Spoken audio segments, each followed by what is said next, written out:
I am down here in South Texas with Wade Middleton, and I'm on literally a trip of a lifetime down here. The hospitality of everyone at camp and the food and just the way everybody's just such, such great people and just so fun to be down here. I've been an archery hunter for a long time and bow hunter myself and shot a lot of whitetails. I just love the challenge of it. I mean, you got to get those animals so close. Bow hunting is just such a great experience, and having that Garmin Xero, I mean, it makes it so much easier to, be able to have that confidence when you go to make those shots. I mean, just being able to just with the tap of a trigger, be able to lock my pin without having to, let back down, re-range, anything like that. I mean, that Xero just takes all the guesswork out of it. The Xero allows me to be a lot more stealth when I'm up in stand and chasing whitetails down here in Texas. It gives me the opportunity to have confidence that I can get drawn and be set for the shot so that I can range then versus always having to grab that rangefinder and find your pin or a lot of times stacking pins. If you get a whitetail out there, an animal out there that's at 30, 40 yards, there's a big difference between a 30-yard pin and a 40-yard pin if that, animal's at 35. So having the ability to really dial in those pins with the range is just so handy. So this is my first time, really in the Texas area or hunting much out of the Midwest. I'm from the upper Midwest, and it's kind of the opposite end of the spectrum where I live up where it's cold, and coming down here to Texas is such big properties. I mean, over thousands of acres here that we're hunting on. And, we've got some of these Garmin treads mounted right on these Yamaha machines. They're such a great unit for hunting like this. We're able to save waypoints of all the different stands and also the camp and be able to navigate back and forth. So even if we had never been to some of these spots, we're able to find our way there and back and just kind of have that safety of having those features. And then of course, the other thing is it's remote down here in Southwest Texas, and there's not a lot of cell phone coverage in some of these spots. So just having that in reach built right into the tread units is such a added feature. Just gives you that comfort level when you're out here. It's going to be hot. There's going to be a full moon this week. We're going to have a lot of hot weather, and I tell you what, I can't wait to get out there and see what we can find.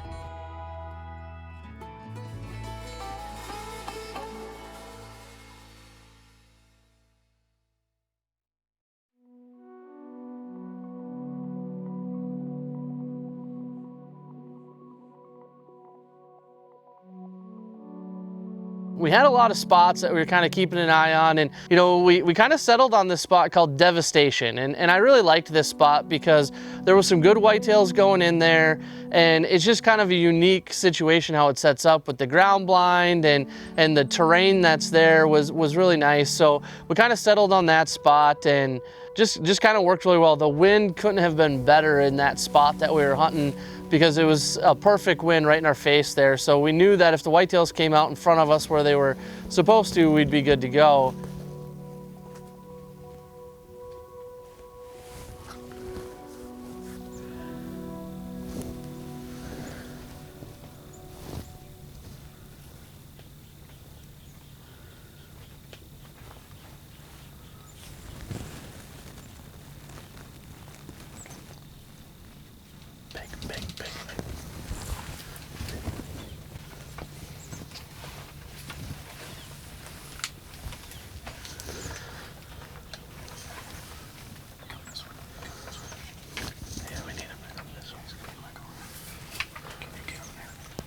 Can you?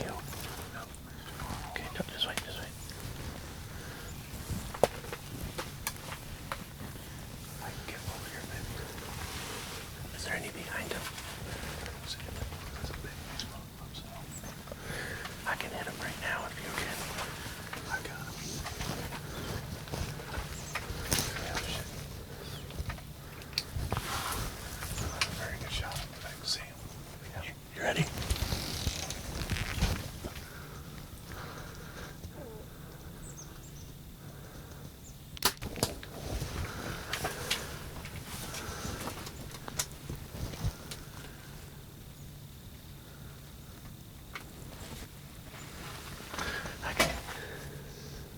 I can still see the knock. He's dead right there. Oh, here he comes. There he goes. He's gonna run. Yeah, I can't see him.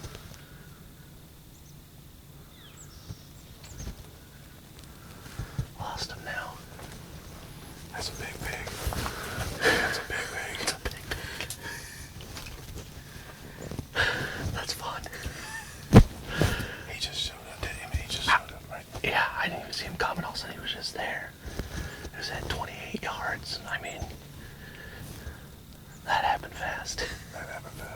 You know, and the great thing about this pig is when we shot him, he didn't make any noise at all. It's kind of like it was meant to be. He just ran off and laid down and didn't make any noise at all. So he didn't spook anything after we had shot him.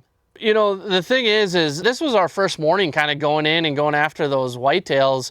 That morning started out kind of slow, and we thought if we were going to see whitetails, it probably would have been right away. So Wade kind of had said, you know, if you see a pig and you got a good shot, go ahead and take it. So we just thought there's going to be a lot more pigs coming through, and that actually was the only pigs that we seen that day, because we had some whitetails come in.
Not at all. I couldn't tell. I was trying to move the camera to get it. I was shaking. I was waiting for him to stop, and I got to the window by the time he shot. By the time I shot.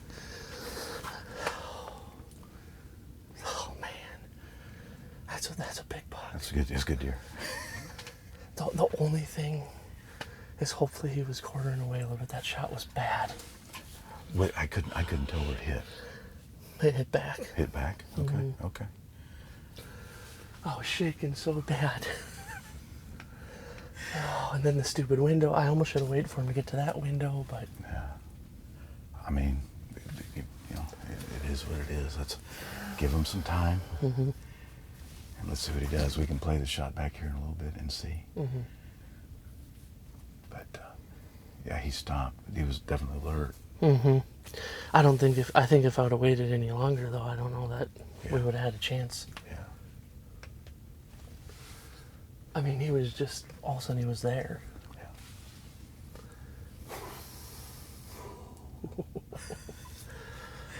Yeah. What a morning. Dude, I'm dang near out of arrows. Oh, man. Please. Oh, please make that shot good. We're looking at the shot here. And I recorded it on the phone, but the shot's just back. You know, and even at the angle here, it looks like you can see where the shot goes in. It's back.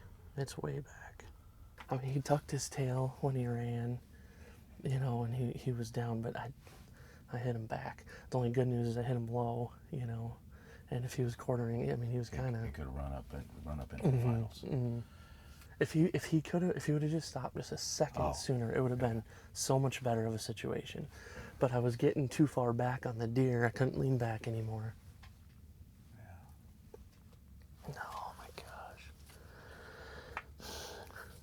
I mean, I normally don't get worked up on deer that much, but that one got me.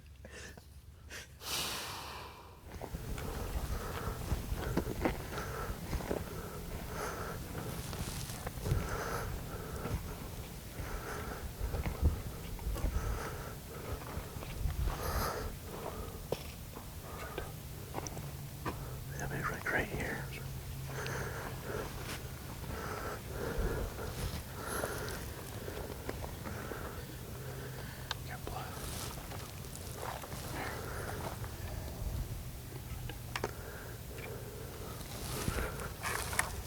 So the arrow's got to be, oh, right here's the arrow.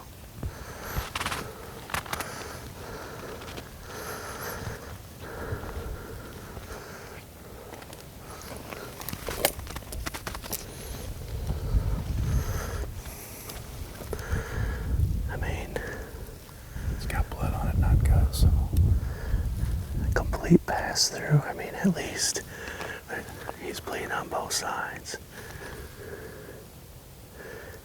It is kind of a real red blood, though.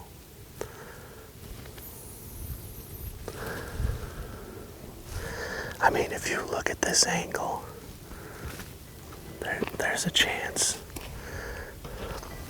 I mean, there's a real good chance that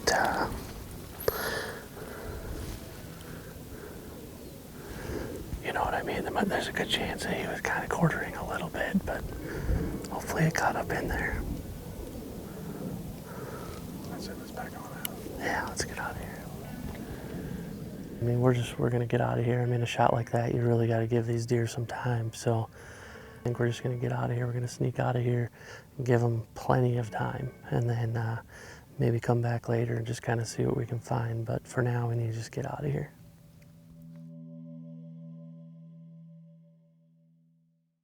So we gave the deer a lot of time, but rather than even chance it with the shot being so far back, we actually called in some dogs. He's got the Garmin's on the dogs right now, so we're just trying to see what the dogs can find. So the arrow was in that bush right there where the dog's gonna buy. There was some blood right here somewhere, Kevin. Maybe a little bit right there. Is Maybe it? that's it. Yeah, okay. It might have been, and then there was some. The arrow was in this bush right here. Yeah, and there's blood on the bush. Right here? Where the arrow Okay. was. Right there. Okay, all right. Okay, so he must have been coming around this way like Yeah, this. yeah, he skirted Okay, these that's what it woods. looked like. He Yeah. was standing like right here, Yep, you know, and so, yep. And he kind of rolled away so the angle looked even better. yep. Okay. All right. Well, let's just see what they do.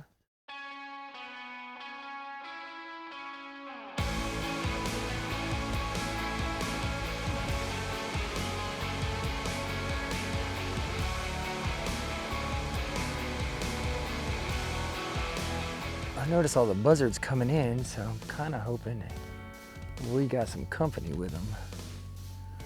Maybe they're here for a reason.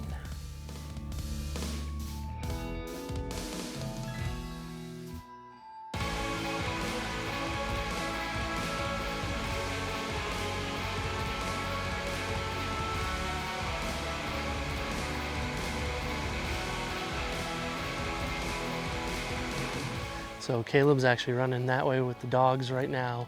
We did find the pig that I had shot earlier. The pig didn't go real far. Sounds like the pig's right here.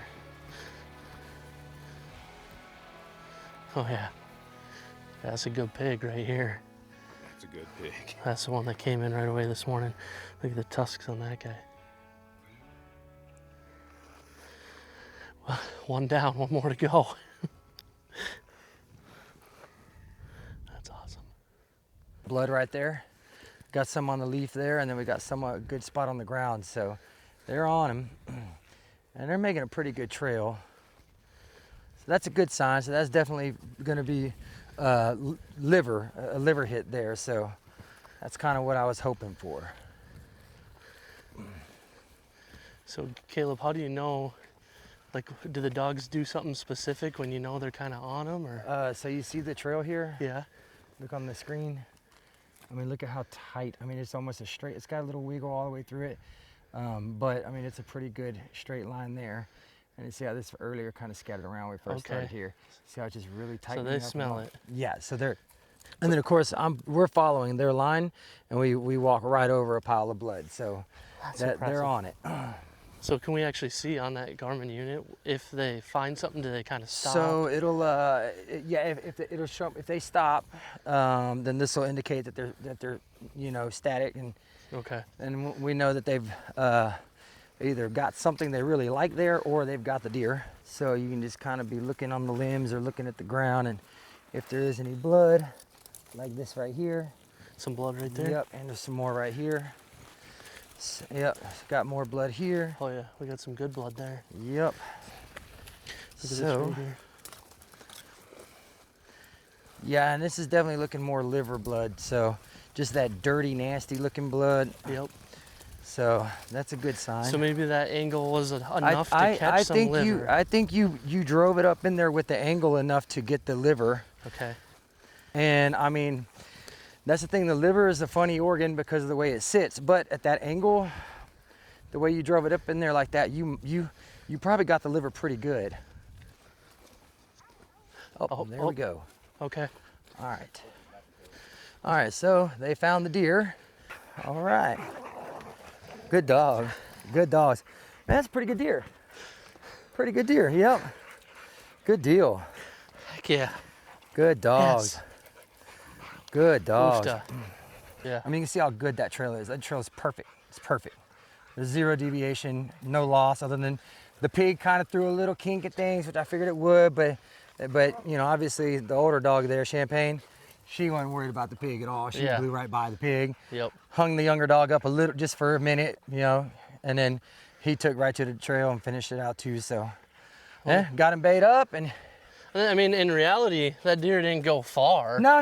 Just, I could show you exactly. Trying to I find bet it a aimed deer. for 300 yards. Yeah. But we'd never find it laying in this stuff otherwise. And if you'd have jumped it, I Listen, mean, y'all made the right call, because if y'all had gotten in here earlier this morning and come in here and looking for him, you'd have bumped him, jumped him, you wouldn't have known. It'd have made it twice as hard, been twice as far, and that could have been the difference in getting one or not. You know what I mean? Absolutely. So, I mean, these guys have been doing this a long time. We've all kind of been working together the last few years. They've gotten to see how all this works, so they know when to make the call. You Absolutely. know? And it makes it, you know, I mean, you see how hot the dogs are just from this. This was light work. Yeah. But, you know, if y'all had spent the time looking for them and then called us, and, you know, we either would have had to wait until later tonight, or we'd have really been pushing it with the dogs for the heat, you know. So, man, y'all made the right call. Dude, everything. That's as thank good you. as it can go for a situation like that. I love it. Oh, man. Look at that. That is a nice buck there. He's got some velvet on him still even. And those tines, how they roll in like that. Look at that little crab claw on that side. That is awesome. That's a pretty coat on that deer. Take a look at that. I mean, this is a great buck. I love these dark horns this thing has right here.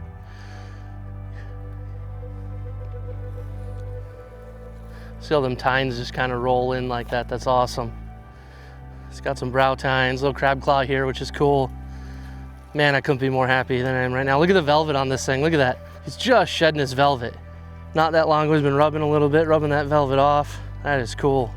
I tell you what, you know, I've shot a lot of whitetails in the past. I've shot bigger whitetails in the past, but this one, there's just so much. I mean, like just everything that goes into it, being able to come all the way down to Texas and hunt with Wade, and just wanting to do a good job for not only for Wade, but for Garmin. And after seeing those dogs work and seeing how you can watch them right on that screen, right on the blood trail, and bring you right there. I mean, if you ever have question, I mean, I wouldn't be afraid to call the dogs at all. And in fact, even like the dog handler had said, you know, it's important to maybe let that deer go versus trying to push them yourself or not give them enough time and go in there and then call the dog. So, you know, definitely, I mean, if I ever have another shot that I'm questioning on, I think I'd call the dogs first before going and bumping that deer as well. So when I got my hands on that buck, I mean, it was just all the emotions just hit you of, you know, excitement and everything else that kind of goes along with finding your deer finally.